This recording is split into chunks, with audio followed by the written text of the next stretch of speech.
다윗의 마지막 말, 여기에 23장 1절에서 시작하면서 다윗의 마지막 말이라는 이 말씀이 어쩌면 이제 오늘 이 말씀을 이 시간을 통하여서 사무엘 하서를 마치도록 하는 시간이 되겠습니다.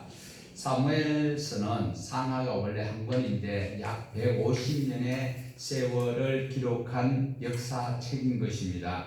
사무엘상 1장에 보면 엘리가 사사로 있을 때에 누가 태어나지요? 엘리가 사사로 있을 때에 사무엘이 태어나게 되지요. 그리고 사무엘 출생으로 시작해서 사무엘의 노년에 왕정 시대가 도래되고 사무엘이 세웠던 초대 왕이 사울 왕이 40년, 그리고 다윗이 40년, 다윗이 또 40년이 끝나고 있을 무렵에 역사가 약 한 150년 가량 된다라는 것입니다. 지난 시간에도 말씀을 드린 적이 있습니다. 사무엘하 20장까지가 사무엘의 역사서를 통하여서 다윗의 시대가 마무리가 되는데 굳이 21장에서 24장까지 역사의 시간과 관계없이 왜 또 이렇게 기록을 하고 있을까? 그게는 후대에 많은 백성들에게 하고 싶은 이야기가 있다라는 것입니다.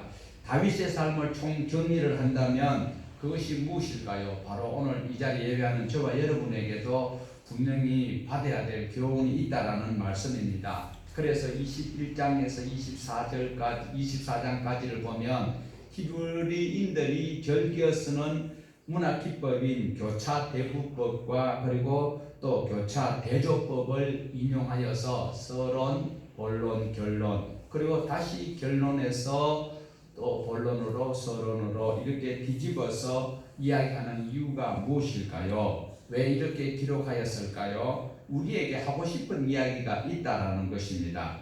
이렇게 다시 정리를 하면 총 21장에서 24장까지 6단락이 나오고 있다라는 것입니다. 첫 번째로 보면 21장에서 재앙을 해결하는 다윗을 볼 수가 있고, 두 번째 단락에서는 다윗의 용사들에 대해서 기록을 하고 있고, 그리고 세 번째 단락에서는 다윗이 하나님의 말씀과 공의와 그리고 정의로 사랑으로 다스렸을 때 결국은 노래를 할 수 있는 기간이 생겼다라는 것을 말씀을 하고 있습니다. 그런데 오늘 보는 말씀은 23장, 24장인데 바꾸어서 노래가 먼저 나옵니다. 서론, 본론, 결론, 본론, 서론으로 그렇게 다시 한 번 더 확인시켜 주고 있습니다. 그래서 첫 번째 23장에 먼저 나오는 것이 다윗의 노래가 나오고 다윗의 용사들의 기록이 나오고 있고, 마지막으로 또한 재앙을 해결하는 다윗의 모습을 기록을 하고 있다라는 것입니다. 자, 먼저 21장에서 원한을 풀어줄 때에 하나님께서의 원하시는 그 하나님의 나라의 통치 이념인 그 공의와 사랑, 헤세드와 체다크를 베풀었을 때에 하나님께서는 다윗에게 누구를 붙여주었습니까? 좋은 친구와 좋은 동력자들을 붙여주었다라는 것입니다. 하나님의 은혜를 누리는 다윗이 그 하나님의 그 기뻐하시는 뜻을 실행하면서 살았다라는 것입니다. 그래서 오늘 이 23장과 24장 마찬가지로 첫 번째 23장 단락은 하나님을 찬양을 하고, 두 번째 단락은 다윗의 좋은 친구들, 좋은 동력자들을 기록을 하고, 세 번째에서는 다윗이 당하는 재앙을 어떻게 이겨내는지를 기록을 하고 있습니다. 정말 그런지 안 그런지 지금부터 살펴보도록 합니다. 23장 1절에 서두에 보면 이는 다윗의 마지막 말이라고 말씀을 하고 있습니다. 마지막 말이라는 이 말은 우리가 새겨 들어볼 말이요, 마지막이라는 말, 나중에 솔로몬에게 유언으로 남긴 이 말이 개인적인 말이기도 하지만, 여기에 마지막 말은 누구나 다 다윗의 후손으로 오시는 예수 그리스도를 구주로 믿어야 될 사람들은 모두 오는 세대 사람들이 다 들어야 될 말씀이다라는 것입니다. 다윗의 마지막 말은 다윗의 소망이 그려지고 있는데, 개인의 소망을 넘어서 메시아적 소망으로도 해석을 할 수 있다라는 것입니다. 2절 말씀을 보면 여호와의 영이 나를 통하여 말씀하시며 그의 말씀이 내 혀에 있도다. 다윗은 자신의 마지막 말이 자기 생각을 전하는 것이 아니고 여호와의 영, 하나님의 영이 다윗을 통하여서 말씀하신다라는 것입니다.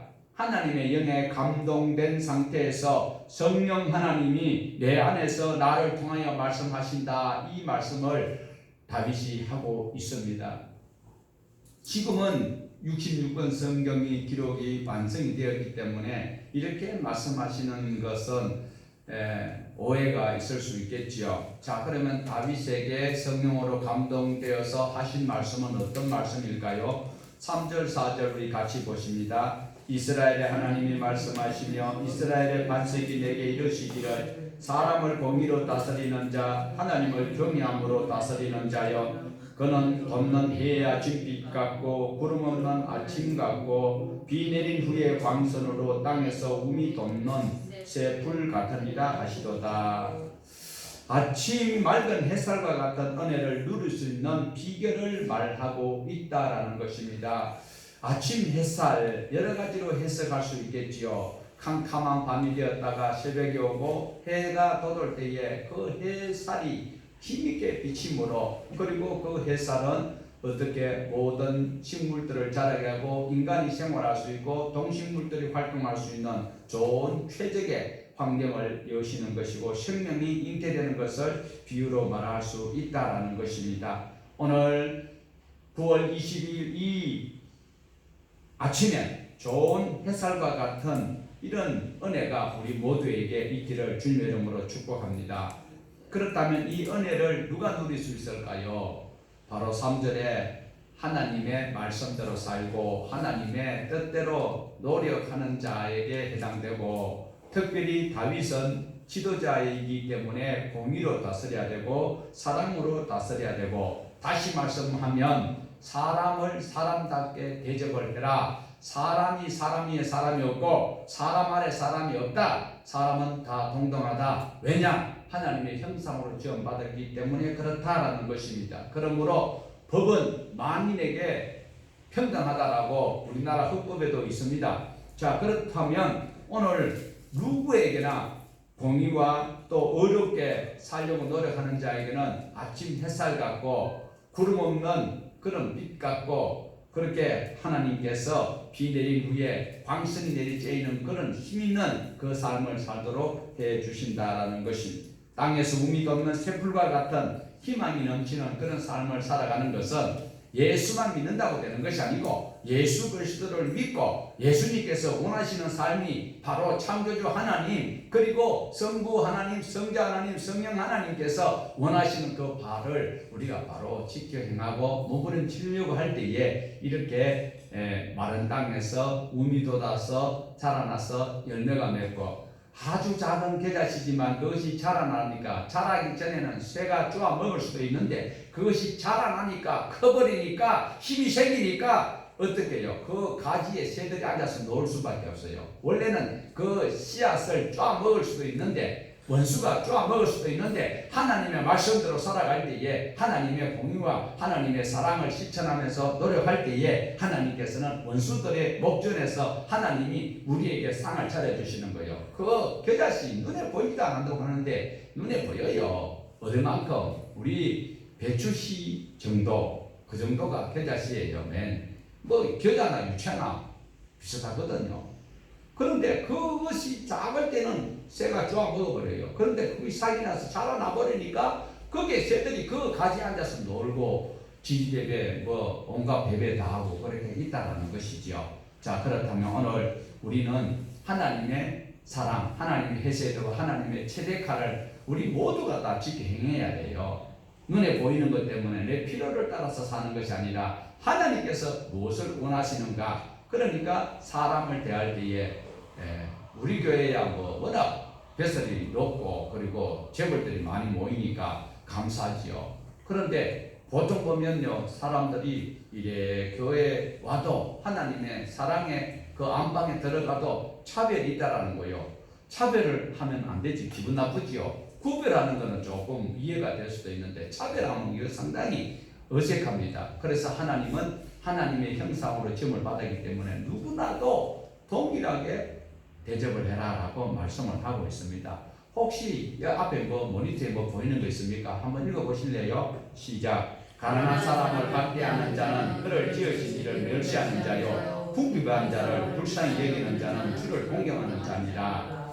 사람이 재물이 있고 없고, 지금 요즘 우리 언론에 지난해부터 많이 떠들었던 게 있잖아요.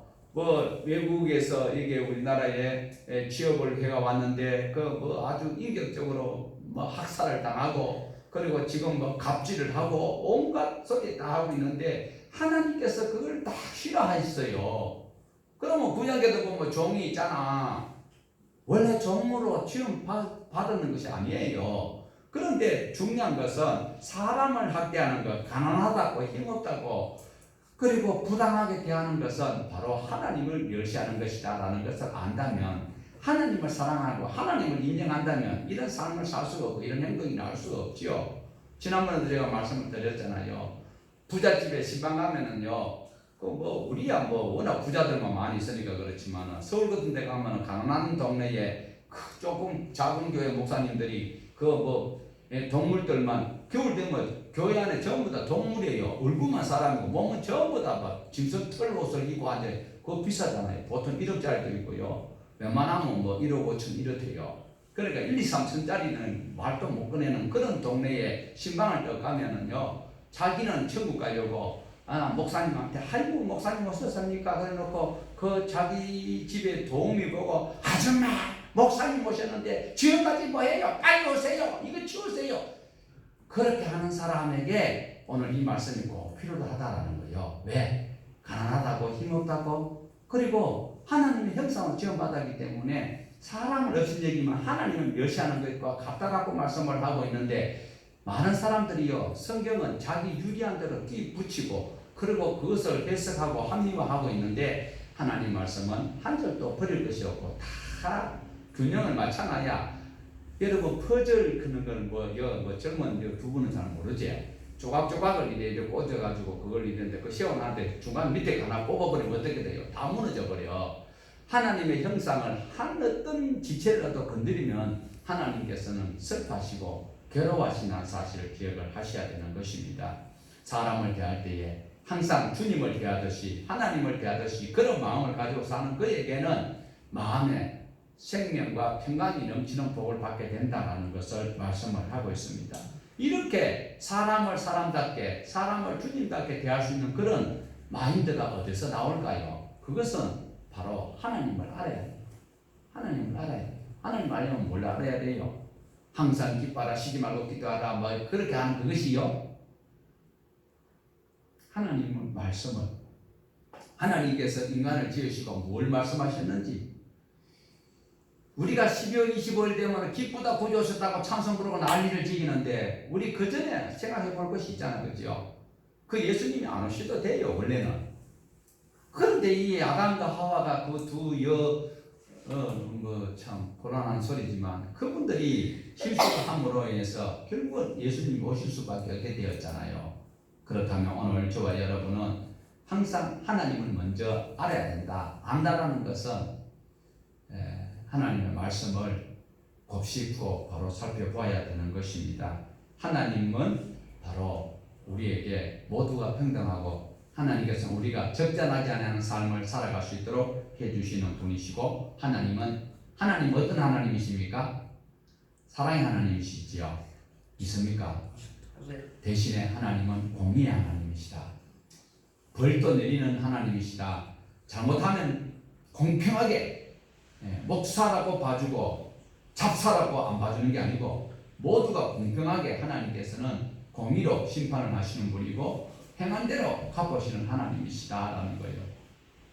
죄를 벌하시는 하나님, 무서운 하나님을 아신다면 사람을 업신여기지 아니할 것입니다. 정말 사람을 사람답게 대접하는 건 참 어렵습니다. 하나님의 형상인 것을 안다면 우리는 정말 조심할 수 있을 것입니다. 다윗이 노년의 마지막 말을 남기는데 이 말은 바로 꼭 남기고 싶은 말인데 바로 헤세드와 츠데카의 삶을 살아라라는 것입니다. 사랑과 공의로 살아라. 하나님의 말씀을 두려움으로 섬기라라는 것을 말씀합니다. 내가 착하게 살면 되지 뭐. 내가 착하게 살면 되지. 굉장히 중요합니다. 그런데 선행되어야 될 것이 하나님을 알아야 돼요. 주 안에서 우리가 부모를 공경하고 교도하고 이웃을 내모같이 사랑해야지. 주님 바깥에서 아무리 내 목숨을 내주는데 헌신한다 할지라도 말짝 그 것이다 라는 것을 꼭 기억을 하셔야 되는 것입니다. 가장 먼저 알아야 될 것은 내가 아무리 노력하고 결단해도 안 된다.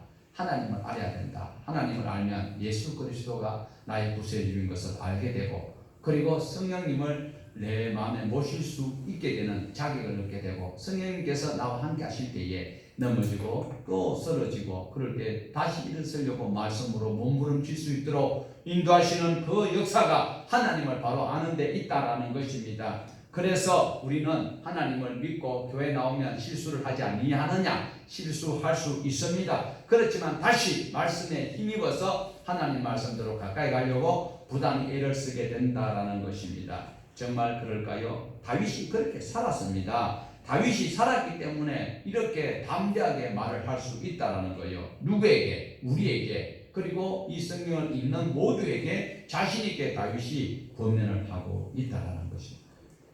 하나님은 그 은혜를 모두가 다 누리시기를 바라고 계십니다. 이 5절 한번 같이 보시겠습니다. 다윗이 자신의 삶을 통해서 확정하는데 5절 같이 봅니다. 내 집이 하나님 앞에 이같지 아니하냐. 하나님이 나와 더불어 영원한 언약을 세우사 만사에 구비하고 견고하게 하셨으니 나의 모든 구원과 나의 모든 소원을 어찌 이루지 아니하시랴. 나의 모든 구원과 나의 모든 소원을 하나님께서 이루어 주신다라는 확신이 있는 거예요. 그리고 실제적으로 다윗에게 그런 일들이 일어났습니다. 다윗이 왜 이 같은 고백을 할 수가 있느냐? 다윗이 하나님을 알았거든요. 그리고 하나님의 뜻대로 살려고 했거든요.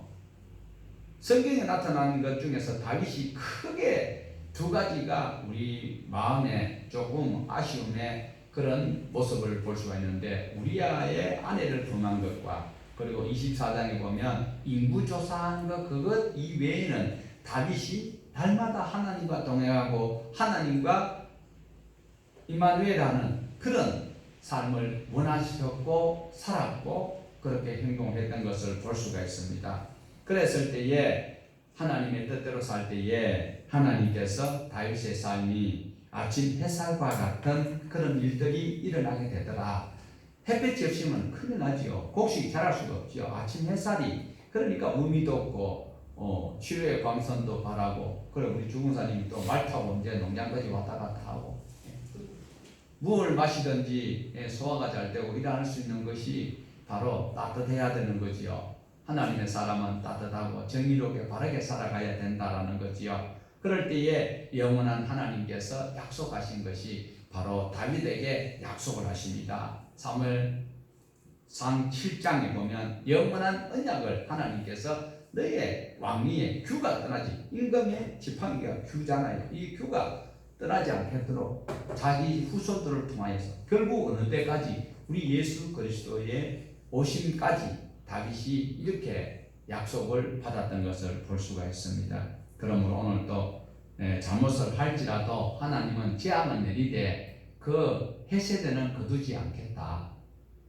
그러면 용상 받았다고 해서 또 죄를 지어서는 안 되고 한 번 실수해서 넘어졌으면 넘어진 기회를 받았으면 다시는 그런 실수를 범하지 않도록 말씀으로 우리가 조심 있게 하나님의 전신 갑주를 입고 발을 내디딜 때도 발등상에 빛이 되신 주님의 말씀을 조명하면서 우리가 살아가야 할 것입니다. 다윗이 그것을 우리에게 말씀을 하고 있습니다. 무엇?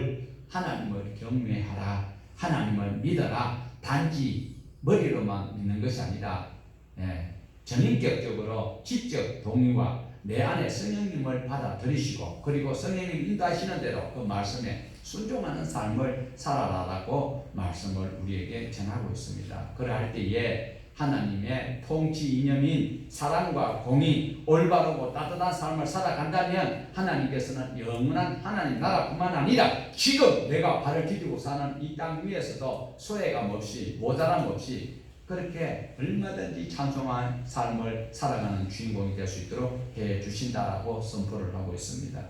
이 같은 삶을 모두가 살기를 하나님께서는 원하고 계세요. 모두가 하나님 말씀대로 살아서 모두가 다 구원의 방주에 다 타기를 원하는데 저 영감탱이 미쳤다. 이 환한 대낮에 이 과학이 발달한 시대에 아직까지도 예수 믿고 있냐? 있다고 소리하는 그 사람들조차도 다 방주에 올라타기를 하나님은 원하고 계신다. 이 시대는 예수 그리스도를 인하여서 모두가 다 자기 몫이 된 십자가를 지고 남을 나보다 낫게 여기며 살아갈 수 있기를 원합니다. 지금 우리나라의 정치판 보면 TV가 저런 거 안 나오는 텔레비 파는 데 없으면 혹시 좀 연락해 주세요. 우리 TV는 맨날 조국을 막 아이고 시끄러워서 맨날 뭐 정치들 싸우는데 저런 거 안 나오는 TV 파는 데 있으면 좀 연락해 주세요. 어쨌든 하나님은 모두가 다 하나님의 만들어 놓으신 행복한 자리에서 영원한 천국의 삶을 누리도록 이 땅 위에서도 누릴 수 있도록 하나님께서는 원하고 계신다라는 것입니다. 그런데 오늘도 약한 가운데 믿음을 지키는 사람이 있으면서 어려운 가운데서도 하나님의 말씀을 의지하여서 아침 햇살 같은 삶을 누리는 사람이 있는가 하면 많이 가지고 있으면서도 가시던 불 같은 삶을 사는 인간들도 교회 안에 수두룩하고 목사도 많고 장로도 많고 권사도 많고 안수 집사님 뭐 앉았는지 섰는지도 모르면서 많이 있다는 사실입니다. 사랑하는 여러분, 가진 것 없어도 아침 햇살 같은 평안함을 누리는 자가 하나님 말씀 안에 사는 자요, 하나님이 함께 동행하는 삶을 살고 있는 자라는 것이 증명된다는 것입니다. 가장 안타까운 것은 가장 좋은 조건과 가장 많이 가졌음에도 불구하고 가시던 불길로 가고 있어요. 가시던 불은 결코 그게 행복한 것이 아니다라는 것이지요. 다윗은 그것을 비교하면서 후대에게 당시 이스라엘 사람들에게 비교하고 있습니다. 아침 햇살과 같은 인생이 있는데 반대로 가시던 불 같은 인생도 있다. 하나님을 경외하고 바르게 살면 바로 아침 햇살과 같은 삶을 살게 될 것이고, 하나님을 무시하고 못되고 차가운 삶을 살면, 따뜻하지 못하고 차가운 삶을 살면 가시던 불 같은 인생을 살게 된다. 어느 쪽이 더 좋은지 이 자리에 계신 분은 다 알고 있지요. 모르는 분 계세요?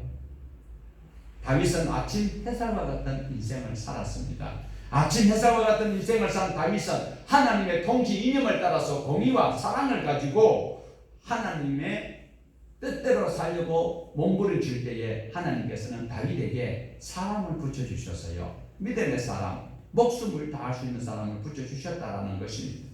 하나님의 은혜가 누구를 통하여서 하나님께서 바로 복을 가져오시는 것이 아니라 사람을 통하여서 하나님께서 역사하시더라라는 것을 볼 수가 있습니다. 그래서 8절부터 보면 멋진 용사들을 쭉 기록을 하고 있습니다. 다 의미가 있기 때문에 이 순서를 따라서 기록을 하고 있는데, 첫 번째로 누구를 볼 수 있는가 하면 3명의 용사를 먼저 8절에서 소개를 하고 있는데, 800명과 싸워서 이겼던 요셉 바세바에스라는 사람, 다윗의 동력자지요. 다윗의 부하가 되었는데 800명과 싸워서 이길 수 있다라는 이 훌륭한 용사를 얻었다면 다윗에게는 정말 행복이 아닐 수가 없습니다. 뿐만 아니라 이스라엘이 후퇴할 때에 블레셋과 홀로 싸워서 이겼던 엘리야살, 그리고 역시 블레셋을 혼자서 막아낸 삼마, 이들이 누구와 함께 했다고요? 다윗과 함께 했다라는 거예요. 다윗이 하나님의 사랑과 그리고 하나님의 공의로 백성들을 다스리려고 노력했을 때에 이들이 목숨을 걸고 요셉 바세벳 같은 사람이, 그리고 엘리야살과 삼마 같은 사람이 다윗에게 있다라는 거예요. 혼자서 800명을 죽이는데 다윗 근처에 누가 감히 더불어민주당이, 한국당이, 정의당이, 뭐 바른 무슨 당, 이런 당이 얼씬도 못한다라는 거예요. 하나님께서 하나님의 뜻대로 살려고 할 때에 하나님의 사람들을 붙여서 하나님의 나라를 세워가고 계신다라는 것입니다. 안타까워요. 대전에서 우리 교회만큼 간판 교회가 없었는데 칼 크다고 싸움 잘하는 건 아닌데, 우리 교회 간판 얼마나 큰지 몰라요. 그런데 칼 크다고 싸움 잘하는 게 아니라 안타깝게 그지가 없지만 하나님께서 그래도 여러분들이 말씀 붙들고 이 어려운 가운데서도 그래도 주의 이름을 지키려고 노력하는 여러분들이 바로 부족하지만 저를 돕도록 하나님께서 붙여주신 것, 여러분은 손해인데 저는 할렐루야입니다. 얼마나 감사한지. 진짜 그런 것이 뚝뚝 담고 계십니다. 제가 미안하지요. 예, 사랑하는 여러분, 우리가 살아가는 현장은 만만치 않습니다.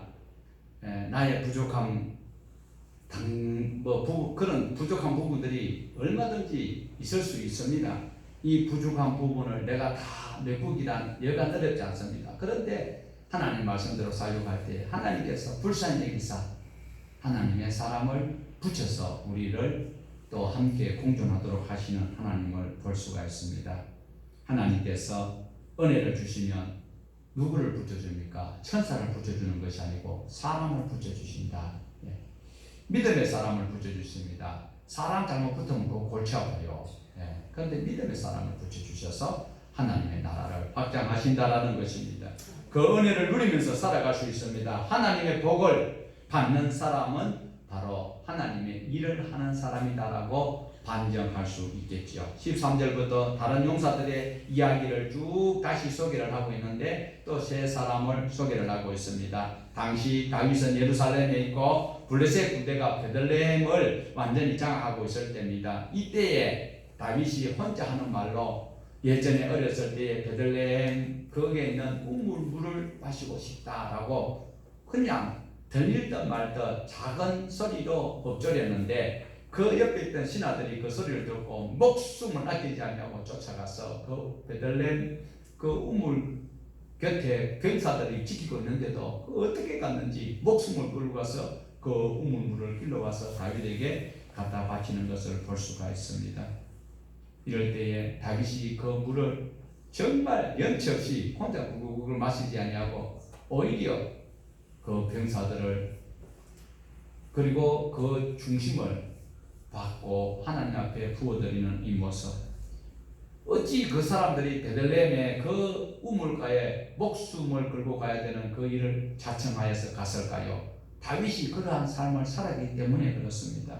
멋진 사람 주변에 멋진 사람이 모이게 되는데 다윗을 위해서 목숨을 거는 이런 사람들이 오늘 23장에 쭉 소개가 되고 있습니다. 다윗이 혼자 같은 작은 시름 그 목소리에 하나님께서 그 사람의 마음들을 움직여서 우물물을 떠오게 하시는 하나님, 오늘 여러분이 작은 신음으로 하나님 말씀대로 살면서 아버지 오늘 내가 또 신앙으로 살았는데 이렇게 또 내가 손해를 보내요. 그래도 나는 주님을 따르겠습니다. 아이고 아파라. 그러면서도 주여 내가 이제 성경에 다시는 가난 바라 주님께서 치료해 주실 줄로 믿습니다는 그 작은 푸념 소리에도 주님께서는 들으신다는 사실을 꼭 기억을 하시기 바랍니다. 성경에 기록이 되어 있어요. 제가 뭐 권사님 웃기려고 하는 것도 아니고 뭐 비유 바칠 것도 아니고 하나님께서 우리 작은 신음에도 응답하시는 하나님입니다. 꼭 필요로 하면요 내가 묵상 기도가 끝나기 전에도 응답하시는 하나님이십니다. 그 아브라함이 자기 자부를 보려고 엘리에셀을 보낼 때 어떻게 했어요? 그 우물가에 가서 묵상 기도 마치기 전에 그 아가씨가 딸랑딸랑 와서 물을 떠다 주고 그리고 나귀에게도 물 퍼부는 거, 그 하나님께서 그렇게 하시는 거죠. 그 하나님이 오늘도 아브라함의 하나님이요, 이삭의 하나님이요, 야곱의 하나님이요, 다윗의 하나님이요, 우리 동안교회 예배하는 여러분의 하나님이심을 믿으시든지 말든지 그건 설교가 아니고 믿으시기를 바랍니다. 네. 하나님은 누구를 통해서 응답하신다? 사람을 통해서 응답하신다라는 것입니다. 믿음의 사람들에게 멋진 동역자를 하나님께서 다윗에게 붙여주는 것을 믿습니다. 뭐 감정이 있어요? 다윗이 그와 같은 삶을 살았기 때문에 이런 사람이 붙여지는 거예요.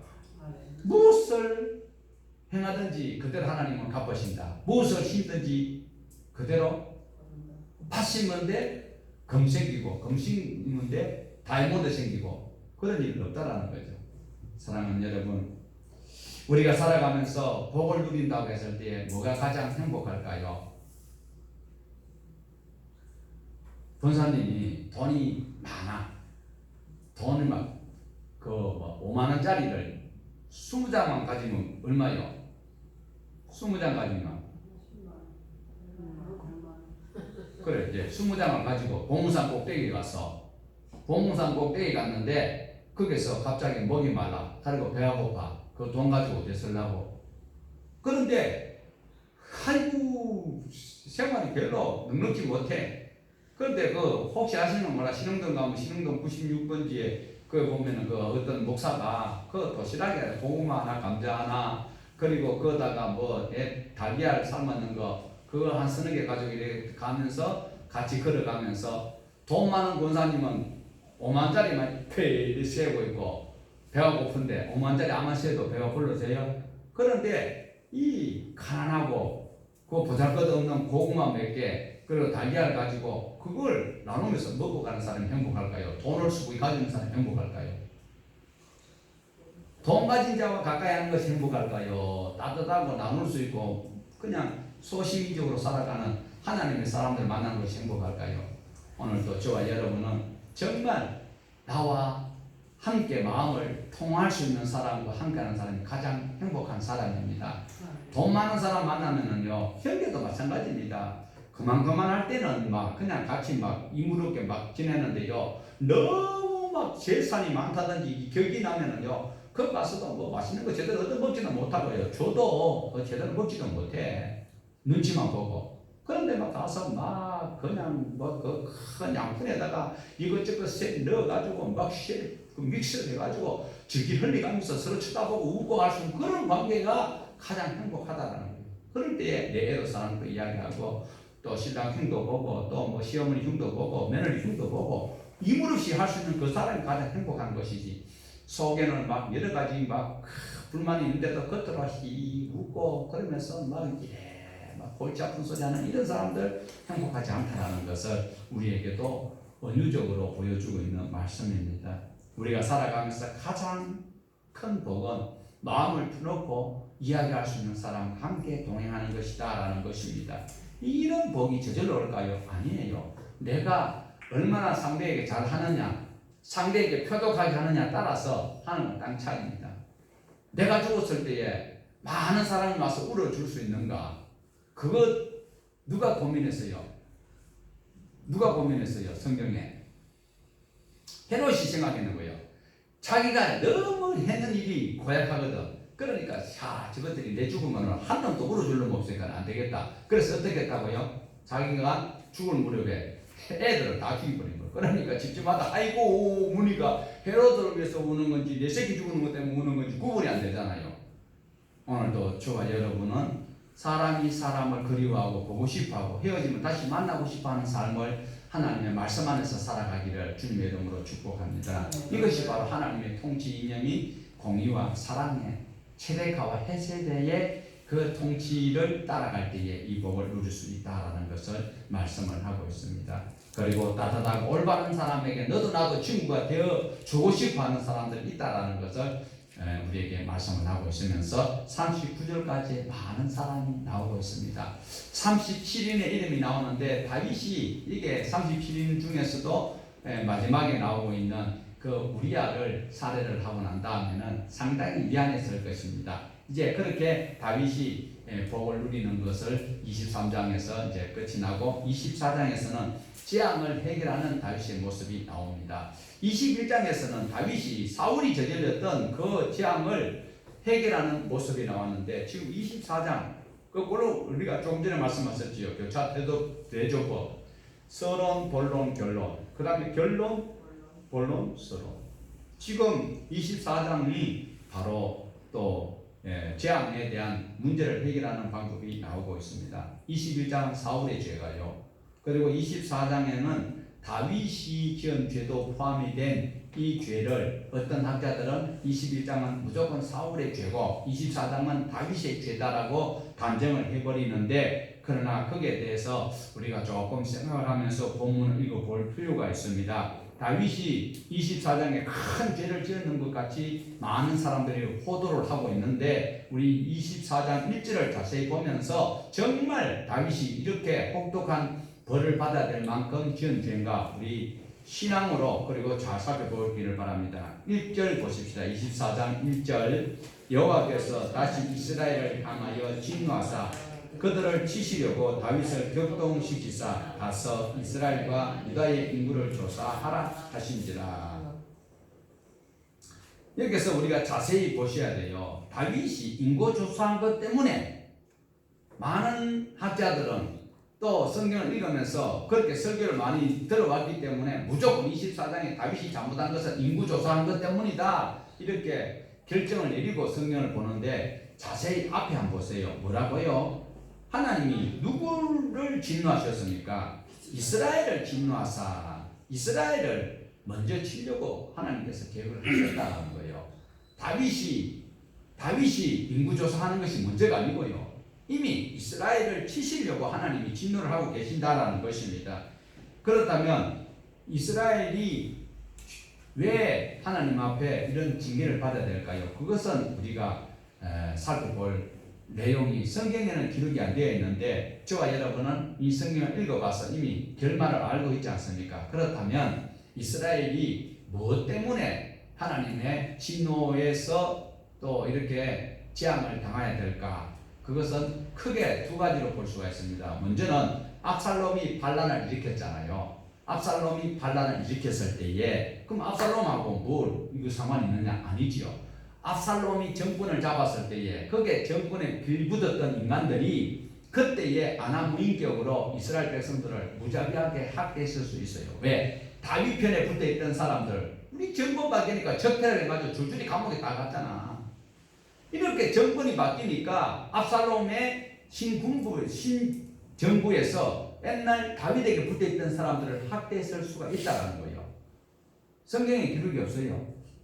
그러면서 자기의 분풀이를 얼마든지 하면서 억울한 자들이 있었을 것이고 또 한 번 반란이 있어요. 세바라는 인간이 또 반란을 해서 그때에 또 이 다윗의 그 백성들이 어려움을 당할 수 있었고 이것을 하나님께서는 굉장히 좋아하지 않고 계시는데 다윗이 압살롬의 반란 이후에 돌아올 때 어떻게 돌아왔어요? 당연히 그 반란군들을 제재를 하고 징벌을 해야 되는데 다윗은 연합을 위해서 통합을 위해서 그들을 다 끌어안고 갑니다. 그런데 하나님께서는 아니야.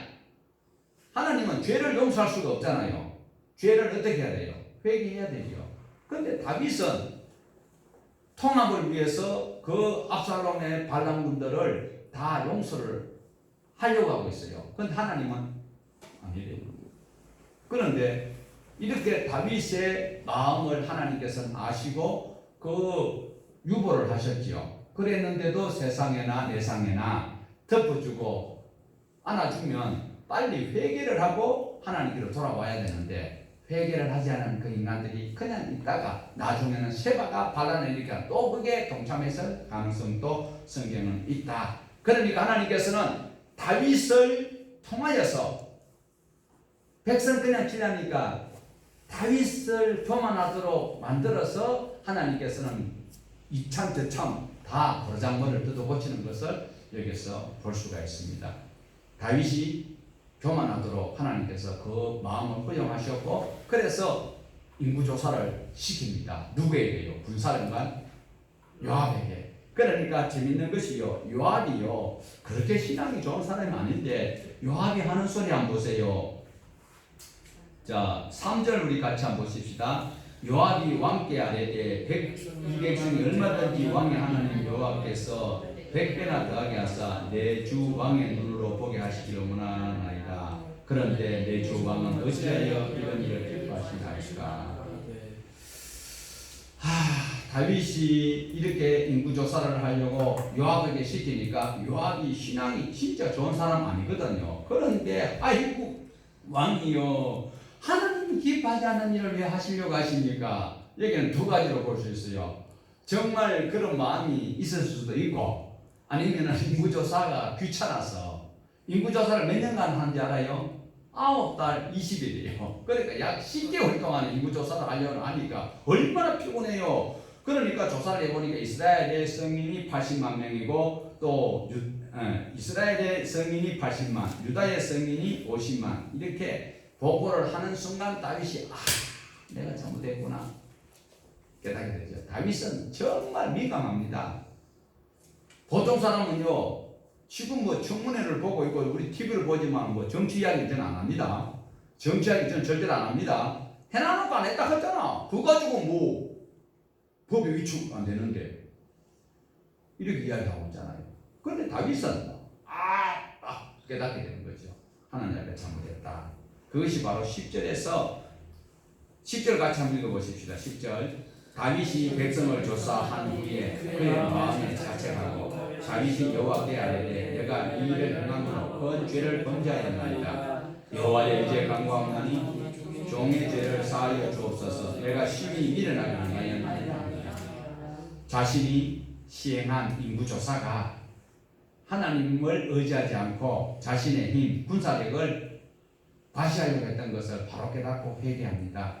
보통 사람은 이것을 잘못이라고 생각하지 않습니다. 당연히 인구조사하는 거지 이렇게 생각할 수 있죠. 그런데 아는 사람들이 회개는커녕 오히려 정당화할 때에 다윗은 회개를 하였습니다. 이럴 때에 하나님께서는 누구를 보냅니까? 갓을 보냅니다.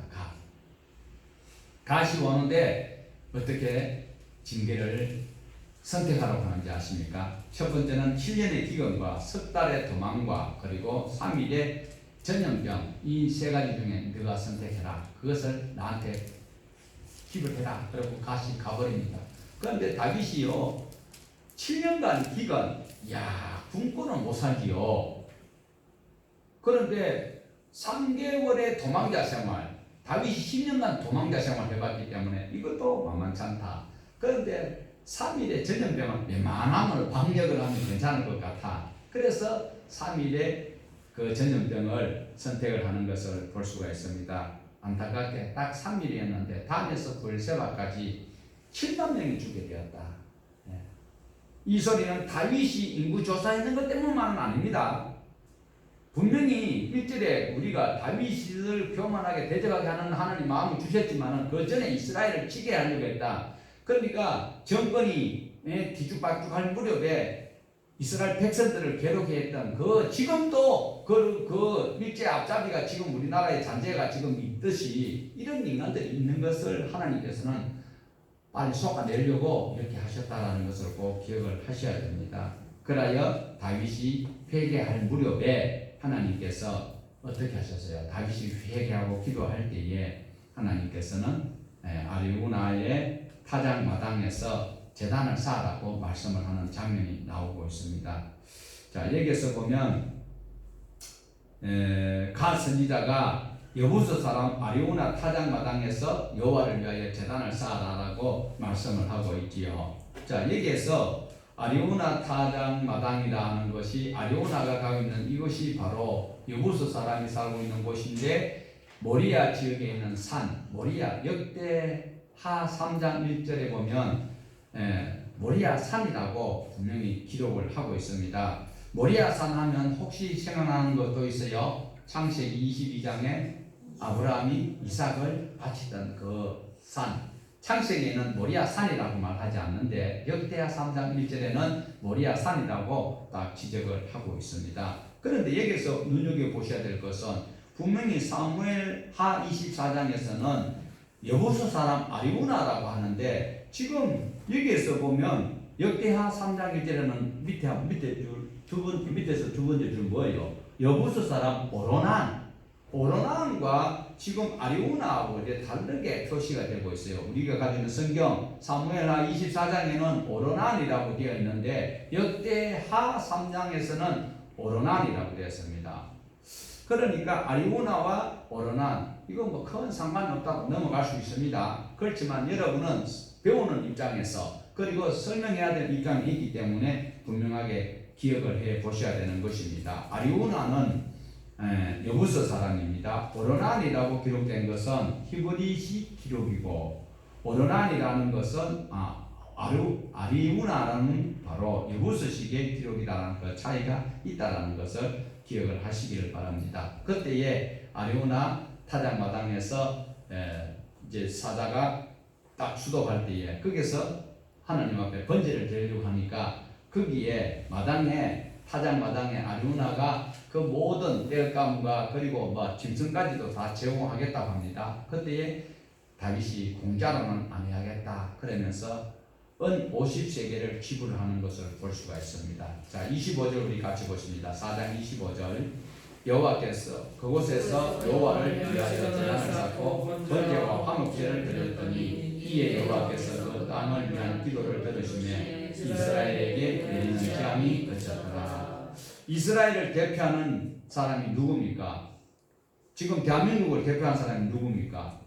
문재인 대통령이죠. 이스라엘을 대표하는 사람이 다윗입니다. 다윗이 잘못한 것도 있지만 이스라엘을 치기 위해서 하나님께서 다윗을 대표로 세워서 다윗이 이렇게 대표로 번제를 드릴 때에 이 모든 것들이 정리가 되는 것을 볼 수가 있습니다.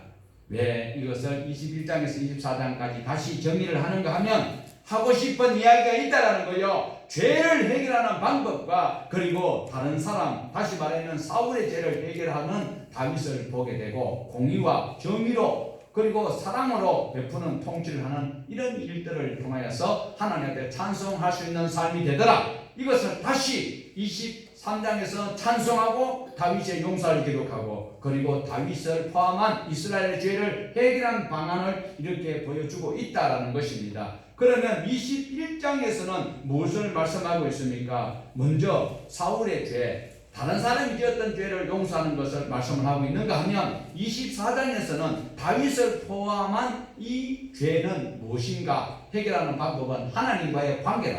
하나님과 관계가 바로 회복될 때에 하나님께서 아리우나 타작마당에서 그 번제를 받으시더라라는 것입니다. 하나님과의 올바른 관계 회복이 가장 중요한 것입니다. 하나님과의 관계 회복은 바로 창조주 하나님을 믿는 것입니다. 모든 것을 누가 만들었다? 하나님이 만들었다. 나를 누가 지었다? 하나님이 나를 지었다. 인정하는 것이죠. 그러니까 예수 그리스도를 구주로 믿고 예수님께서 하신 말씀대로 어려워도 힘들어도 추워도 배고파도 어려워도 더워도 힘들어도 짜증나도 십자가 지고 꾸역꾸역 가는 그 길이 하나님과의 관계 회복이 된 자의 모습이라 할 수 있다는 것입니다. 사랑하는 여러분, 마지막 21장과 24장을 통해서 우리 자신을 돌아보며 지금까지 실수와 잘못된 부분이 있다 할지라도 다 털어버리고 다시 한번 하나님과의 그 관계가 회복되면 하나님께서 예비해 놓으신 영원한 천국에 갈 뿐만 아니라 죽어서만 천국 가는 것이 아니라 이 땅에서도 하나님의 사랑을 누리며 정가는 정인의 삶을 살 수 있음을 믿으시기를 주님의 이름으로 축복합니다. 하나님 아버지, 마지막 때에 주님의 백성으로 살아갈 수 있는 온전한 신앙으로